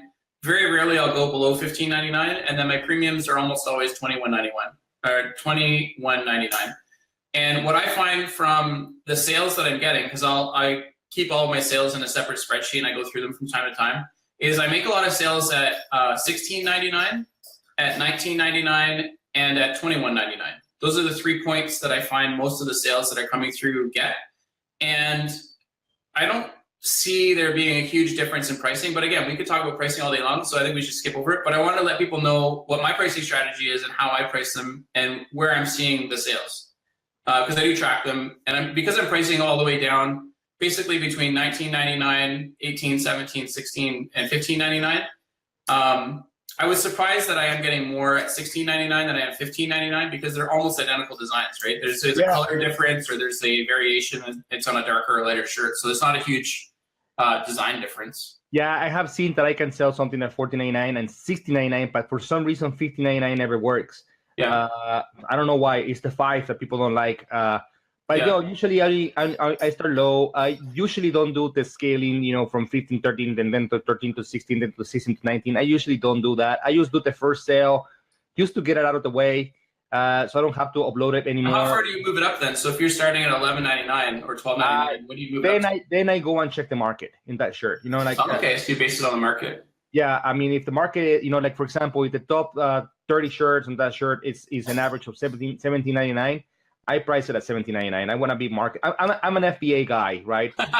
Yeah. I check the market. I mean, to me, you're leaving money on the table kind of mentality. It's, to me, I call it bullshit. I mean, I am an FBA type of guy. I'm like, okay, I'm going to price with the market. I'm going to play the buy box. And it's what I'm doing. I'm playing the buy box. Do you consider your search competition as a giant buy box? Yeah. Okay. But when I started, I came from FBA as well, right? I've got 1,000 listings on .ca and .com, and originally I was starting to do that with pricing. But when I looked at the way that shirts sell on Merch by Amazon, I decided to change it. But like I said, we could talk about pricing all day long. Do you have any other specific? Because we're over an hour into the call here. And we talked about Redbubble, we talked about FanPrint, we talked about Amazon quite a bit. We talked about pricing. Let's talk about TeePublic. Okay, so TeePublic. When I started on TeePublic, they were very much focused on the t-shirts, and I've noticed now that they're starting to branch out into other products. So within the last 2 weeks, they've added a bunch of stuff. So they added totes, they added pillows, and they added tapestries. I'm not a big designer person or anything, and I didn't live in dorms when I went to university. I just rented a place, so I didn't use tapestries at all. But are they popular down south? Because you're in Texas, right? Is it a regional thing? Dude, we're conservatives here. I mean, no. I'm trying to figure out I don't know who the tapestry market is. I haven't had a lot of sales on it, but it's something they added recently, right? I mean, TeePublic is for cheap college students. I mean, literally. I mean, they started before with, when you start listing a shirt, it will go from $14.99 for the first 48 hours, right? Yeah. And then it will go up to $19.99. At $14.99, they will give you $2 commission. At $19.99, they will give you $4 commission. Yeah. And it was like that for a good year. Now they run sales almost every 3 weeks, where every single shirt goes down to $14.99. It's always $14. So when I joined, it was it's $14 even for 3 days, and then after 3 days it goes up to $20, and then it would stay at $20 unless it goes on sale. But you're right, they're definitely running sales on the popular seasons. It's a cycle. So I mean, if you are a current customer, you're like, hell, I'm just gonna wait 2 more weeks and I'm gonna buy the sale again. I mean, is it getting so repetitive? Yeah. That now you gotta really, and it's becoming a platform where it's full of infringement. I mean, it's everything there is either infringing or borderline parody. It's a pop culture platform too, right? It's very much pop platform. culture. There's a lot of cartoonish stuff. I wouldn't put text-based designs. I don't find sell well on TeePublic. At all. But one of the things in terms of the platform itself that I've noticed within the time that I've been there, and again, I haven't been there for years and years, but I've been there for, I would say about roughly 8 months or so. With TeePublic, I noticed that they keep adding products, right? So their emphasis used to be very much on t-shirts. TeePublic was all about t-shirts. Then I noticed that they added other things. So they've always had other things. So they had cell phone cases, they have sweatshirts, they have all these other things. But I've noticed in their marketing and their messaging, because I being on the platform, if you're not on multiple platforms, one of the big advantages is you get to see all these blog posts come through, and you get to see their drip marketing, and you get to see their campaigns, you get to see their promotions, and you get to see their contests. You see all of them for every single platform that you're on, right? So one of the things in terms of the process, like I'm on 17 different print-on-demand platforms right now, is I actually go through and I check. I don't spend like a lot of time doing this, but I'll go through all of my emails from all of the drip marketing on all the platforms, and I'll see what things they've added, what they've changed in terms of pricing, in terms of new products and things like that. And I've noticed that TeePublic seems, and maybe this might not be the case, but it seems to me like their messaging through their marketing is they're moving a little bit more upscale, and they're moving a little bit outside of their core focus, which was, I think, traditionally just t-shirts, especially because of the price point. But if you look in there now, they've got canvas and things like that. And if you go into the TeePublic pricing, because they have set pricing, right? So that you can't change the pricing on it. You can't. You can change the pricing on it? No. Yeah, so you cannot change the pricing on it. But they have a price guide. And if you look at the canvas, some of the commissions on those are ridiculous, but also the prices. They've got like metal prints on TeePublic for like $200-300, and you're paying huge commissions, right? So I've not seen anybody use that to their advantage. Like I said, I'm not a marketer. I don't go and drive traffic to the platform. But if I was, I might consider getting into like the poster or the metal framed picture image type of market, simply because the commission is so huge, right? And they actually have like a whole page, and it has all the prices are fixed. So there's the sale price, and then there's the regular price. And you can see the prices for every item. But I was surprised when I went through and I saw some of the canvas prints and some of the metal artwork prints. They're really expensive. Like they get really and the organic traffic is not there for those products. I mean, these guys have been. Their bread and butter is t-shirts. I think they shoot themselves with all these multiple promotions of $14 a shirt. I mean, it literally is cyclical. It's at least once a month. It's addictive, right? It's like drugs, right? If you take cocaine, you're gonna get hooked on it, right? So they're hooked on the cocaine of the sales. A couple other platforms do that. Society 6 has a lot of sales. They do free international shipping every once in a while. Being outside of the US, you notice it. Another platform that you see a ton of sales on, and I say even more than TeePublic, is Zazzle. Do you watch the sales on Zazzle? Like every single day, there's a sale on Zazzle. 7 days a week. I mean, the vendors are leaving Zazzle, are upset. They're not making money anymore. Some of them are making 10% commission on Zazzle now. It's crazy. Yeah. I mean, they have hundreds of products, but I mean, you're making pennies. So it's just not. I don't like Zazzle. I don't have it on my. I like Zazzle, and I'm making sales from it. The sales that I am making, the commissions are decent, right? So what I'm looking for from a platform that's not Merch by Amazon is I'm looking for commissions that are somewhere between $4 and $6. If I'm getting $4 to $6 on a platform that I'm not driving marketing to, it's just free money. I'll upload the design for $46 because I can upload a lot of designs for $6, right? If I'm paying somebody to outsource those. And I'm using the same designs. Another thing that there's a misconception out there that you have to have like different size images for all the different platforms. And although you do have the option to do that, it's not the case. Like I use my Merch by Amazon designs. I upload the same size, the same file format. I use the 4500 by 5400.png file, and I upload that across 17 different places, right? But you do have the option if you wanted to, you can use other file formats, right? So some of them allow you to do .jpegs or .eps or .pdfs, or like there's all kinds of different file formats. You also have the option for making much higher resolution or much larger files. So if you're into that really detailed, intricate stuff, you might want to consider some other pods. But for the type of sales that I do almost 100% organic. And I do as many print-on-demand platforms as possible. So for me, I use the same files across all the different platforms. I know that's a question that I get. people are always texting me, messaging me, and asking me all kinds of different questions.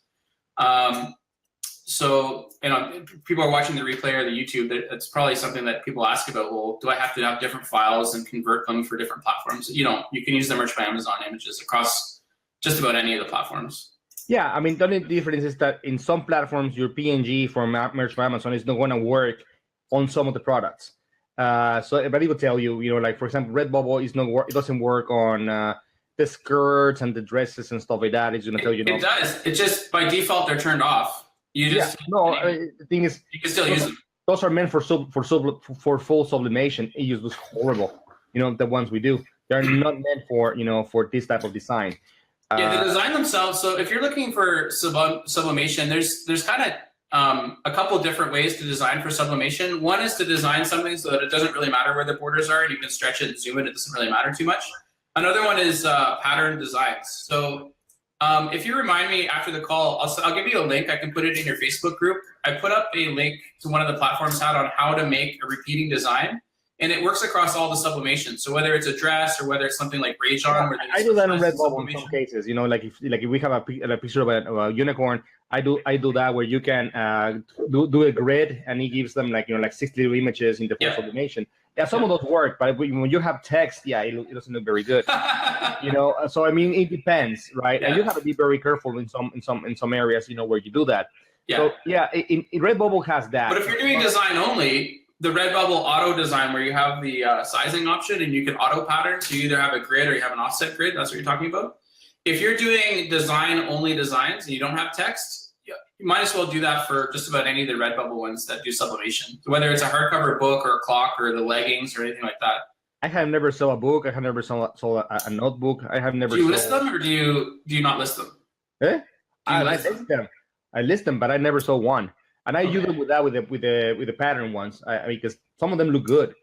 I just don't sell them. I mean, I don't think I have ever sold one. I have sold posters though, lots of posters. Posters give good profits. And it's one of those that you can actually bump the price a little bit as well. Like 60% or something, because some people, they're not expensive, so the markup doesn't change the price that much. So it's so you can make some money in posters, but you gotta really move the image a little bit so that it looks well. But I make money on posters as well. But stickers, anybody who says that hasn't sold a sticker in Redbubble, but only shirts is lying. I mean, all of us complain that we sell a lot of stickers. Yeah, I saw Monty just put up a comment there. He was talking about Printful. He made a sublimation sale on Printful. Monty, was that using a Printful Etsy integration, or was that Printful the Shopify?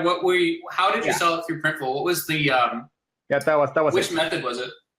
What's Etsy most likely? He's probably Etsy. I'm curious because I use Printful Printful, Shopify, Amazon, right? And I do it because I don't have a trademark brand name, so I can go Printful, Shopify to Amazon. But I know that Etsy Printful integration is super popular. It's relatively new, so a lot of people are into it. I'm just curious to know if Monty's sale through Printful, if it was through Etsy or if it was a different integration. And he can comment or not if he wants, but just curious. No, it's through Etsy. I can tell you because we are actually in a mastermind. He and myself when we talk about this. So I know it's Etsy. Okay. Now I challenge you to do one for dresses, Monty, and when you have the full sublimation for a dress, come back. Okay. Those are hard.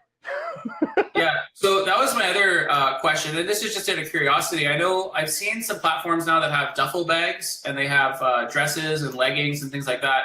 When you're doing designing, my understanding is that you're using your outsource of design. You have primarily text-based stuff with a little bit of icons and things, not like high-end artwork, but like little pictures. Is that correct?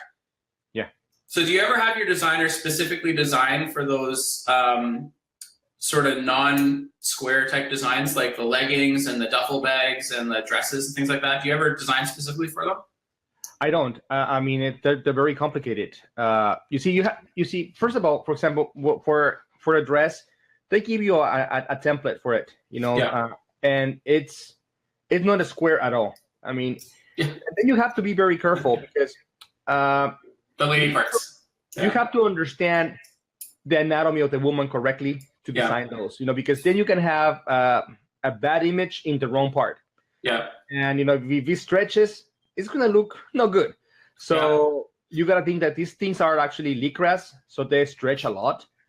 They're very fitted dresses, very fitted leggings. So I mean, as a man, I don't understand, how to do those, so I don't touch them. I was just curious if you design for them or not, because I don't either. I don't design for them, but I've seen platforms like Rage On. They really specify, or not specify, but they go hard on sublimation, right? So they have things like they've got bras, they've got underwear, they've got swim shorts, they've got socks, things like that. And so sometimes I'll ask my pickle designer to build a pattern design that has nothing to do with text. And I like to put them on platforms that work well with sublimation. So they work well on things like the A-line dress, the leggings, duffel bags, the bras, socks, underwear, things like that. Oh yeah. So do you ever just specifically request designs like that? I don't. Not yet. Next year I plan to add one more. Now that I'm getting heavy in Etsy, I plan to add one designer that is just gonna focus on that. Sublimation, because the market is there, and sublimation has less competition, right? And has less competition, because let's think about this. Everybody who is doing merch by Amazon and is jumping all these platforms has the same thing. It's cookie cutter type of designer, and and there are a bunch of those that you just want to maximize the design that we already got and want to put it all over the board, But there's some other designs, like even for the mock and Printful, you can just bring your design and just place it, and it's gonna print in Printful, but it's going to print on white, in the white mug. I actually have a video in my YouTube channel where you can actually change the color of the mug if you actually do the mug, actually use the mug template, where you can actually do the whole background, and you can now place images on both sides. Printful is not going to charge an extra dime if you do both sides and you print around. Printful has a flat fee for printing the mug. It's full sublimation mug, and so I'm starting to design using the mug template, because I know that at least 80% of the people that are coming from merch do the Printful integration, Etsy integration, they're not designers themselves. So I have a little advantage that I know how to use, my Photoshop and stuff like that. I know how to use a template. So you use the designs yourself then? So I actually no, because I had the PNGs. I just bring the PNGs. What I design is I use the template on my Photoshop, and stuff like that. So and a lot of people are not even buying that because they're getting the designs, outsourced, and they only get the PNGs. Yeah. So I can use the PNGs to my advantage and create, different templates that is going to work in other products that other people are not using, like water bottles and 15-ounce mugs, 11-ounce mugs, stuff like that. So I can bring other products, that have less competition and utilize my design. And you're gonna find those small niches. As for example, the dresses. I have a friend who specializes on those dresses. She sells them for $70, $80. She's making about $40 per dress. Wow. She gets some returns though, and they hurt a lot because Does she do the dresses through Etsy or through one of the other pods? Yeah, through Etsy. She's getting Etsy through Printful, okay. And but she's a designer. She's actually a fashion designer. Okay. And she understands this very well how to do it, and she is taking advantage of this integration to do something that she knows that she's not going to have the competition. Because was she doing designs on Etsy before the Printful integration? Like, was she doing the ShipStation or anything like that? She was doing manually, yes. Okay. Because a lot of people... she was doing it through the Shopify Etsy integration. Yeah. You can triangle Printful to Shopify Etsy. Yeah. I love Shopify. Like, it's so broad, and there's so many different back-end pods you can connect to. So in the book, Merch in the World of Print on Demand, I actually put in, I think, 6 or 7 different back-end integrations that you can put into Shopify. And then from where Shopify, you can go Shopify to Etsy, you can go Shopify to Amazon, Shopify, I believe you can go to eBay as well. So you can do Shopify Facebook, you can do Shopify Pinterest, where you can have buyable pins.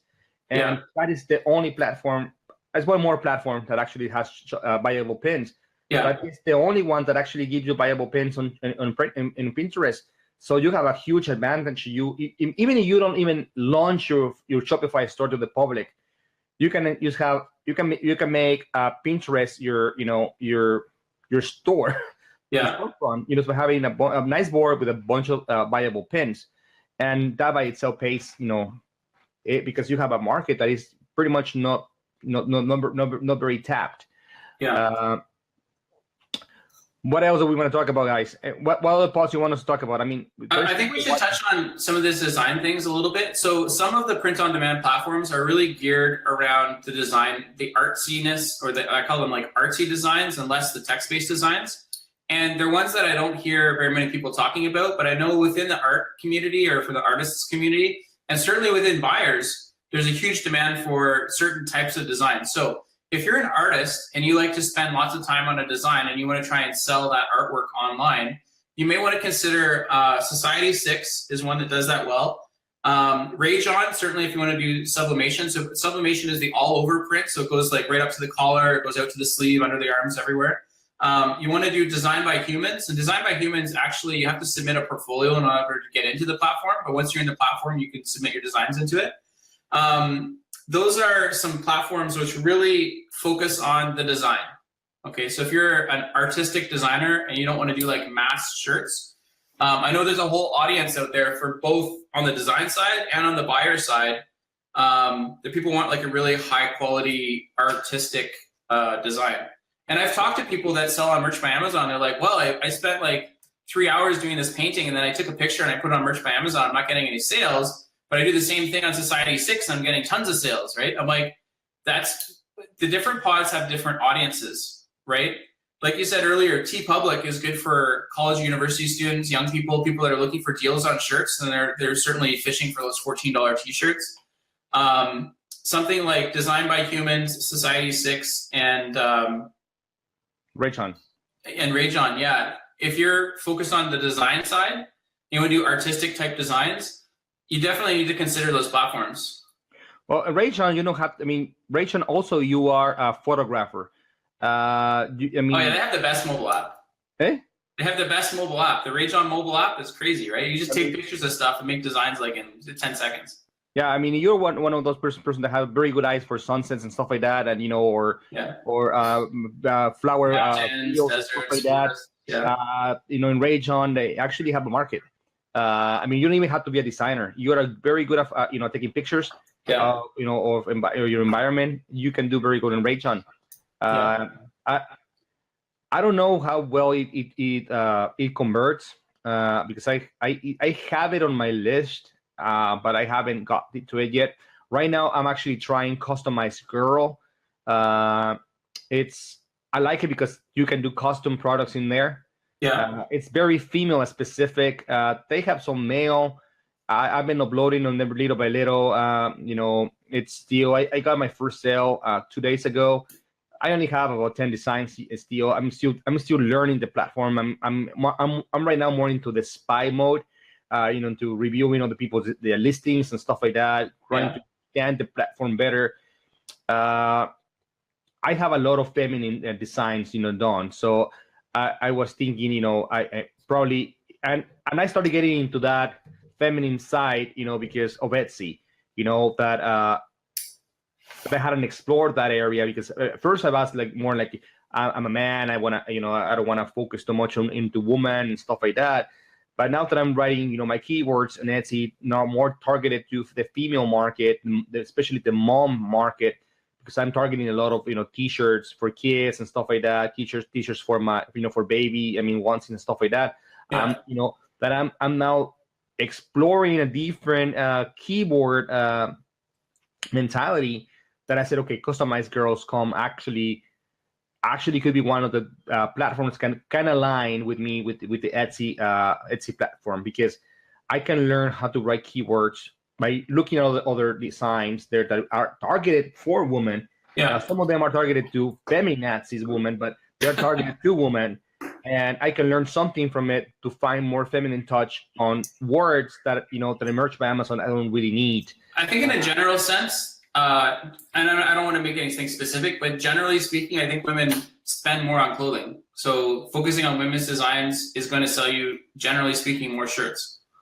Well, actually, we spoke about that, with Jeff, when back in FanPrint, and right. you see, they do in a way. They also shop for their husbands too. He actually showed me, the graphs where he said, okay, woman traffic, it's about 60% of the traffic or 65% of the traffic in FanPrint is women, and and they are the ones who buy about 65% of the purchases. But men spend more money per purchase, because a woman likes to go to a place and buy one shirt, and then it goes to another website and buys another shirt, and then it goes to another website and buys another shirt. Yeah. A man goes and said, I like this. Okay, let me find something else. I mean, I'm done. And 3 shirts and it's gone. Yeah. And that was a very different idea, So I mean, that's for that. We should be specific. That is for FanPrint, right? So each of the platforms has a different audience. And I think if you're listening to what Fernando is saying he specifically designs for the platform, the designs on that platform, right? Am I right? No, I understand the platform. I pay attention to what the platform behaves. Yes. That's what I mean. You're not going to do like a cartoonish type of thing and submit it to, I don't know, like Zazzle, right? Zazzle has an older audience, right? It's mostly female. Zazzle is, definitely. I mean, I don't do Zazzle, but so which platforms are you on? Because we've talked about a lot of different platforms. You're on some, you're on different ones. I'm still on FanPrint, but I only do when I want to do it. Sure, it's not your focus. Like only when I have something I said, okay, this is hot. Like for example, the other day, the Los Angeles new soccer club, hire a specific player, and I went and said, okay, I'm going to target because this is going to be huge in the Hispanic market. Yeah. And yes, I made a couple of sales on that one, and then I moved. But I do that one. I do Sunfrog. I do Gear Bubble very minimum. It's mostly. Do you use it for any of the integrations, or do you use it as a pod specifically? Pod specifically. They integrate into Shopify. You can go Gear Bubble to Shopify, Gear Bubble to Amazon, Gear Bubble to. I actually shut down my Shopify store because I wanted to focus in my course. Okay. But I'm actually waiting for my friend Akio that is actually launching very soon scalable merch, which it's gonna be an integration for Shopify. And I'm going to be using that specifically on Shopify. So he is coming in the next couple of weeks. So I decided that I was going to wait for it. So I don't want to use Gear Bubble. Right. Gear Bubble, I use it for mugs. It has very good pricing for mugs. I mean, it's probably the cheapest right now on mugs. And jewelry? Gear Bubble is good for jewelry as well, right? I don't do well in jewelry. To be honest, I don't do well. I mean, everybody says that it's so easy. I guess I overcomplicate myself with that. There's so few platforms selling it. If you want to do jewelry, for people that are listening, if you're looking into doing jewelry and you want to put designs on jewelry, you definitely need to look at Gear Bubble. The marketing. Right? And Gear Bubble is not something that we talk about too much, but on mugs, the pricing is really good. If you want to integrate from Gear Bubble, you can integrate to Amazon, to Shopify, and I believe it's directly into eBay. So Gear Bubble is interesting in that you can put up a bunch of designs and sell them on the platform itself. But if you want to bring your designs to a platform and you already have them on Gear Bubble, you just sign up for the integration and you can integrate them. So things like that are like I've got a whole video series for like an hour to 2 hours on each different print-on-demand platform. You've seen that before. But if you want specific details on what each of the platforms does, that's something that I go through in the book, the merch in the world of print on demand. So we could literally talk for 12 to 15 hours straight if we're covering all the different pods, right? So it's such a huge thing. But if you've heard throughout the call, we've talked about a number of different pods already. We've talked about things that specifically apply both to focus on and to avoid on different platforms, and also on the style of how you're marketing, right? Not all designs are created equal. There's basically 3 categories of designs that people make just in general, right? You've got text-based designs, you've got really artsy designs, and then you have text-based designs with a little bit of art. And maybe a 4th variation on that is text-based with really detailed art. That one's really rare. You don't see a lot of detailed art with text. It's usually light graphic work with text, or all text, or really graphic. You don't see a lot of light graphic stuff because it just doesn't stand out. And you don't see a lot of really super detailed graphics with text. It just takes too much time, right? Yeah. So depending on what type of designs that you're making and uploading, it's going to dictate which platform you really want to focus on in terms of focus. Across the board, and people ask me this all the time, they're like, Jacob, why do you keep talking about all those other pods, right? Without a doubt, Merch by Amazon is like a gift to the design community, right? Because there's so much volume and the traffic you can get is huge. For Sunfrog, again, I do mostly organic stuff, so I don't do a lot of advertising, but if you're going to focus on that platform, it's a design platform you want to focus on sending traffic to it. If you send traffic to Sunfrog, you can have a huge payout. That's just one of the questions that came up here. Yeah, Teresa, if I go on Sunfrog, I don't do a lot of designs on Sunfrog, but when I go, it's because I intend to promote them. Yeah. I intend to go cold traffic on them. I don't have Facebook pages. I have some, but I only use them for the purpose of the ad. I don't maintain them because I have probably like 45 Facebook pages, niche specific. If I was going to be maintaining each one of them, I wouldn't have a life. So I only have them for cold traffic to run the Facebook ad, just to give some branding to the product, whatever. But if I'm going to put something on Sunfrog, it's because I decided that shirt is going to be good for that platform. That shirt is going to be good for whatever product Sunfrog is offering. Like if I want to run on shirts, or I want to run on hoodies, or I want to run on that, I want to go. If they have a specific promotion going on that I really want to try to target, I go to Sunfrog. I go to Fanprint, or I go to Teespring. I make the decision based on the pricing and at the moment what else they are offering. I've got a question for you, Fernando. I don't mean to cut you off, but if you're ordering shirts for yourself, which platform do you typically use? I don't order shirts for myself. I don't really care the quality, to be honest. Okay. I have never ordered a shirt for myself, ever, from anywhere. Do people ask you that all the time, though? They do, and I ask them the same thing. I don't care. Yeah, because people ask me that all the time, because a lot of people that I'm talking with are on Merch by Amazon. As you know, Merch by Amazon doesn't deliver to Canada at the moment. Hopefully they will soon. I imagine they're going to go global relatively soon. But I usually use either Redbubble or Zazzle. And there's some special things with Zazzle. If you're doing a lot of shirts and you're ordering a bunch of shirts, so let's say you have a store and you want to make shirts on print on demand and stock your store with them, Zazzle has Zazzle Black. Yeah. So Zazzle Black allows you to pay a fee up front, and then you get free shipping on the standard orders, or you can pay a higher fee and get free 2-day shipping. So it's kind of like competing with Merch by Amazon Prime. You can get 2-day shipping for free with Zazzle if you're paying into their Zazzle Black program. And there's 2 levels to the program. So one's for free standard shipping and one's free 2-day shipping. And there's some other benefits as well. You get discounts and stuff. I have ordered Merch by Amazon shirts, but I have ordered it for my kids. Like they like the kind that I made, I ordered for them. But honestly, I don't wear shirts. So to me, it's like, nah, I don't care. I look at the reviews. It's people are saying that the reviews that this shirt sucks. I don't work with that company anymore. Like for example, everybody on Etsy integration is using the cheapest anvil option that they got, which is like $8 and something per shirt. Yeah. I'm using the Bella, which is about $13. Because I know that Bella specific, the Bella Canvas, I think it is, has very good reviews, very, very low rate of returns. Use the tri-blend? Eh? The tri-blend? I don't even know. I don't remember which one it is. I know it's the third option. Okay. To the right. Yeah. That's what I pick. And I know I make less margins than most, but I know I'm not going to have any returns on that one. It fits well. Everybody says that it fits well. It's a good shirt. I'm saying, because I'm building a brand.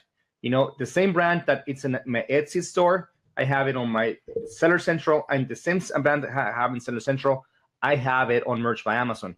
So it's all across, and eBay as well. I have all of those platforms within my same brand. So I care more about my returns and stuff like that, especially when I'm putting my money. Etsy, I'm putting my The larger you get, the more important that becomes too, right? So if you're watching and you're in tier 10 or 25 or 100 or even 500, it's not as important. But the higher volume that you have, the more designs you have, especially if you're paying for designs, you have designers making them, the more important a brand becomes, right? And I can see that becoming increasingly popular in the future.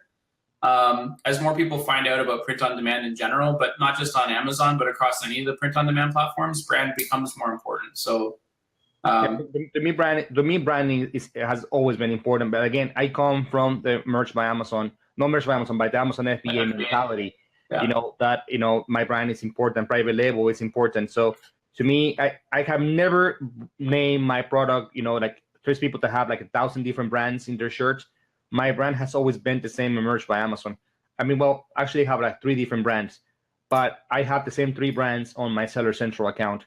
Yeah. And if you go to one of my shirts and you click on it and you click on my brand, it's going to take you also to my, because the brand is connected to my Seller Central, and you can find my shirts. You, for example, you find one of my unicorn shirts on merch by Amazon. You click on my brand, you're going to find the hoodie, you're going to find the water bottle, you're going to find the poster, you're going to find, long sleeve shirt, you're going to find every single product I have with the same designs. You're going to find it there. You're going to find thousands over thousands of designs because of branding. And if you go to Etsy, it's the same brand. So I want to make sure that I am selling quality. Even if my margins are smaller, I want my brand to probably in 3-4 years, people start saying, yeah, I like this brand, to a point that, that people start looking for my brand. Yeah. So somebody asked about Kit. They said KitKat marketing. I'm assuming they mean Kit CRM. So Kit CRM is something that's automated marketing through artificial intelligence. I talk about it in the book. There's a whole section on Kit. Kit from Shopify. Yeah, so Kit, at the time that I wrote the book, it was a paid service. So they had different tiers. There's a free tier, $10 tier, and $25 per month tier. Now it's free. It's integrated with Shopify. So if you have a Shopify account, you can use Kit for no cost. And for anybody that's not familiar with it, this is something that I generally don't talk about it on the videos because it's very specific. It's kind of unique. But allows you to do Facebook, email, and Instagram marketing for using artificial intelligence. So what you basically do is you designate which design you want to market, which platform you want to market it on, and what your budget is. And then it'll ask you a few questions. It'll give you some choices, and you have the option to authorize or not authorize any of the campaigns. But the artificial intelligence, so the computer bot itself, has passed the licensing requirements for Facebook Manager and Instagram Manager, and it also does email marketing for you. So if you want to experiment with marketing using artificial intelligence, you can use Kit CRM, and it's a feature that's now built into Shopify. And you can get a Shopify store at different price points. So they have like a $9.99. I think and then it goes up. It goes up to like $279. It might be different in the US because I'm in Canada, so that's Canadian pricing. But if you wanted to try automated marketing, you can use Kit CRM. I talk about it in the book, Merch in the World of Print on Demand. In terms of results, I've used Kit CRM. It has driven sales. It was cost effective. But what I found was the categories that it picks are very, they're very literal. Okay, they're literal. So I did an Easter shirt, and it targeted like Christian groups in Facebook, but not just in general. It was like literally targeting Jesus Christ, because the new Easter was about Jesus, and so it was talking specifically for Jesus groups and pages. So the one thing that I would mention around Kit at the moment is that it's very literal. So if you want to like have an analogy or have something that's kind of related to a group but not specific to that group, you have to let it know when you're setting up the ad. And when I say setting up the app, you're giving it some guidelines, some structure, but it will pull the picture for you. It will pull the pricing for you. It will write the actual copy in the ad. It'll design multiple pictures for you. So it'll do carousel ads and things like that. You don't have to upload any of the pictures or do any specific text. It will do all that for you. So it's built into Shopify now. And it's free. So it used to be $25 a month for those features, but I used it when it was a paid option, and honestly, I didn't really like it. It was good for creating engagement on your product. I mean, it was good for creating engagement. I will say that it drives traffic. Yeah, but it didn't convert. And what I didn't like is that it didn't give me the information of the. Probably now it's better. I don't know. But it didn't give me the audience that it was using. Sometimes I didn't even know who that thing was targeting, and it could go through your budget very, very, very fast, because he would ask you, do you want to spend $25, $50, $100 today in this campaign, and it tells you, hey, your Facebook page doesn't have a mature audience. Do you want to grow your audience? And you say, yeah, okay, I want to spend $30 on your behalf. It's like, hell no. So it's very engaging with the buyer. Like, it encourages you to spend money on Facebook, and it will target exactly what it says it's going to target. But like what Fernando is saying is, if you want to see who it was reached exactly, you have to go into the reports. So there's a reporting section with Kit now. So it depends on how you're interacting with it. You can do it by text, you can do it on the site itself, or you can do it on Messenger.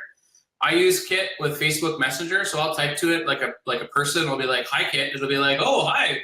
What would you like to do today?" And you just say, "Okay, I want to run an ad," and it'll say, "Great. How much or what platform do you want to put it on?" Right? And I'll say Facebook, and it'll say, how much do you want to spend? You want to spend $10, $20, $50? I'll give you a couple options, and you can pick one.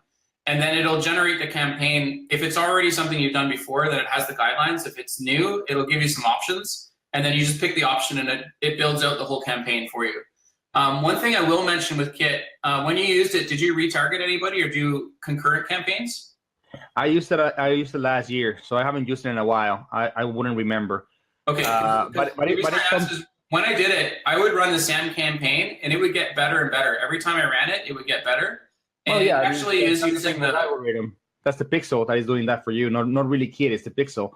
Right, but it's doing it all. It's fully automated, right? So if you've never used Facebook or Instagram marketing, and you are short on time, but you know that you have something you want to market to a specific group, the more specific the group is, the better Kit is. Just like any Facebook marketing, but it will retarget using the Facebook pixel, and it's like super integrated, right? So once you set it up, you literally just say, "I want to do a campaign. This is how much. This is the shirt.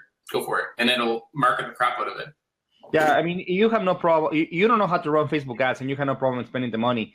I guess it's as good as it will get for you, But if you know how to run Facebook ads, don't waste your money on Kit. I mean, you can probably do far better targeting and far better, drill down audience that you will do with Kit. So, I mean, it's up to how much knowledge you have, on using your pixels. I mean, I know how to do Facebook ads. So for me, Kit is just a waste of my money. But I understand that, that not everybody knows how to do a Facebook ad. And Facebook ads, even though I have taken a lot of courses, it's something that you don't really learn until you start, It's like an art form, right? It's a lot and lots and lots. I mean, and every single campaign you run is completely different. Like, for example, I can target right now, the Dallas Cowboys. And for me to find targeting audiences for that, it will be super, super mega easy. It has a lot of fan base. It has a lot of groups. I mean, I can narrow it down to, like, nicely, right? But if you ask me, do you want to do the football team or one small college in Nowhereville? Man, that now you got to get really, really, really creative to even find a college, as an audience. Because if Facebook doesn't recognize, people liking that, the specific college, there is no audience. So you gotta really dig and really create and really be creative. So Kit could probably help in that probably better. But yeah, that's completely off topic. Now we're going almost in 2 hours, and there's still people watching. I mean, it's actually gone up. It's actually going up. I mean, almost doubled in the last hour, which is kind of funny. So as much as I'd love to talk about it forever, it's 10 minutes to midnight here. We've got kids and stuff in the morning, so we're gonna probably have to wrap it up pretty soon. But is there anything that we didn't cover? There's a couple of platforms that we haven't talked about. Bonfire is one of them. So it's not one of the platforms that I'm currently using, but I do talk about it in the book. If you're doing fundraising and you want to fundraise a lot of money for a specific, like a charity or an event or something like that, like a march or fundraising event, you can look at Bonfire. It's specifically designed for fundraising, so it's kind of an interesting one.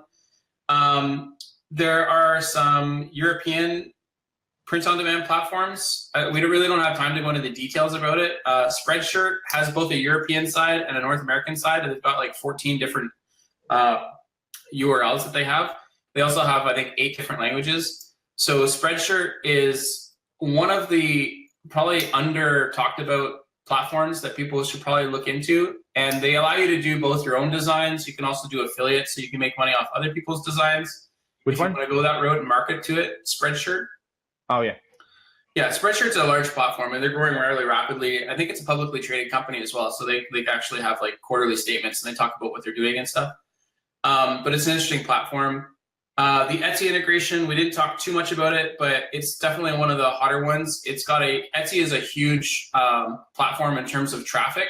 So just like Amazon, you get a small percentage of the total traffic of Amazon, but Amazon's so huge that's an enormous traffic. Same thing with Etsy. Etsy is a platform. Etsy requires a full hour for them. Yeah. So if you want more information about any of those pods or any of the ones that we didn't talk about, I keep looking off to my side here. I've got kind of a list of some of the platforms. So these are platforms. When I made this, originally all of the ones in the one color were ones that I was on, and then the other ones were ones that I was looking into more deeply. But now I've added a bunch of them as well, so the colors don't mean anything anymore. I'm on 17 different platforms now. But in case you're wondering why I keep looking off to the side, if you are looking at integrating a backend platform and you want more information about Custom Cat or Print Aura or Scalable Press or T-Launch, there's information about all of those platforms and some of the pricing and some of the products that they have. All of that information is in the book that I wrote called Merch in the World of Print on Demand. I think Fernando is going to have a link to that.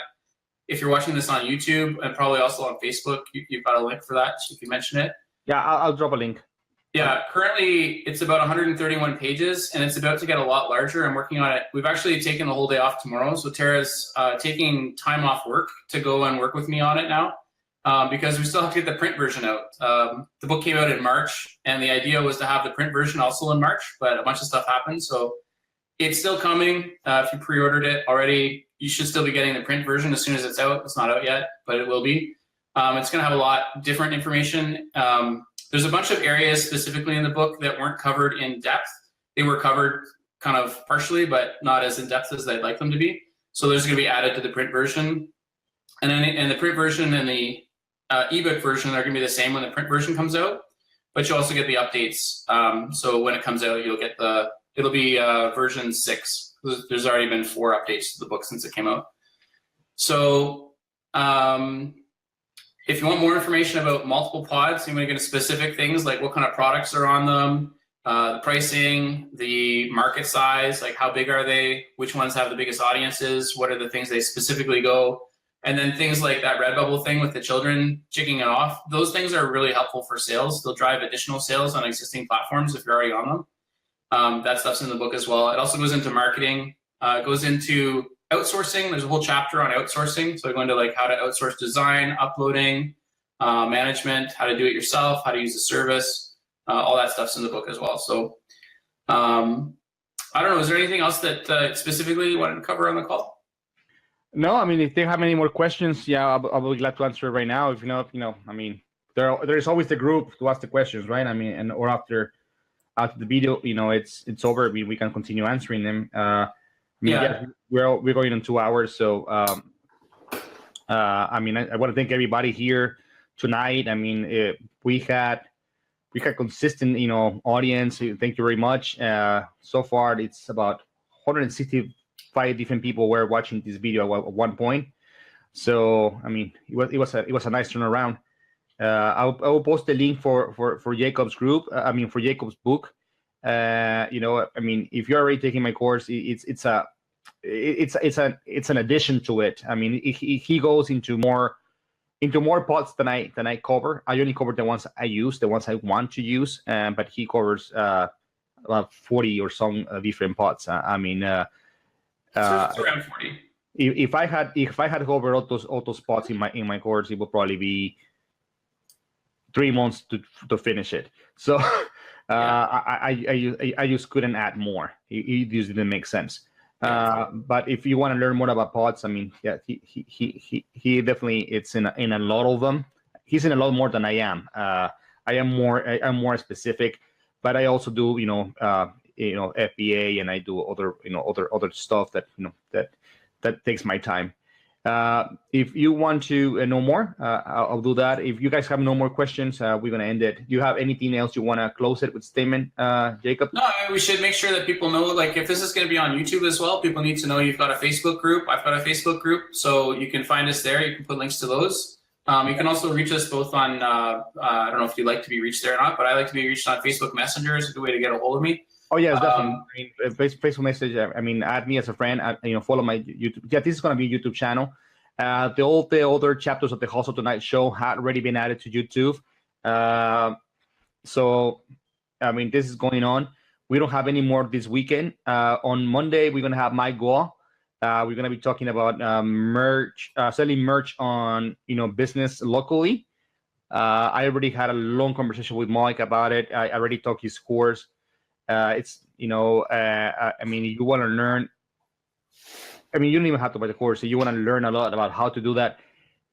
Monday's gonna be great. I mean, he made hundreds of thousands of dollars selling locally, and I still have one person pending for Wednesday, and on Thursday we will have Anthony Busiglio and Kevin Levonas on this show. Those guys are blasted. Oh, that one is definitely going to be rated R for language. They're fun though, and they're serious too. I went to their 10X event and I saw them in Seattle as well. We met a couple times in person. They're really good guys. Yeah, so I mean that one, it's if you have virgin ears, probably that's not the show for you. But those guys have a lot of things to say, especially right now that they're coming with an amazing tool to scale your designs. I don't know if you have seen the video about it. Have you seen the video of the scalable? Yeah, I watched all their videos. The Merchinator. Oh, man, that's going to be huge. It's going to be a money saver for everybody. Yeah. Especially, I mean, I'm sorry if you do volume or if you do slots, it's a huge money saver. For those people that are selling all these scalable designs, that is going to ruin the business for these guys. I'm sorry. I mean, just being honest, so I have nothing else to say. The whole message of this conversation was, if you already had the designs and you had the time, start going to different platforms. That's the whole purpose of this group. The Mastering Print on Demand group is for you to start moving, get out of your comfort zone, which is Merch by Amazon. Tomorrow you could lose your account, and what's going to happen to all the designs? Get them, where it makes sense. Start making more money out of them before you realizing you will be doubling your money. And the more you feel comfortable going to other pods, the more comfortable you're going to be with learning Facebook ads. The more you're going to get into the paid platforms.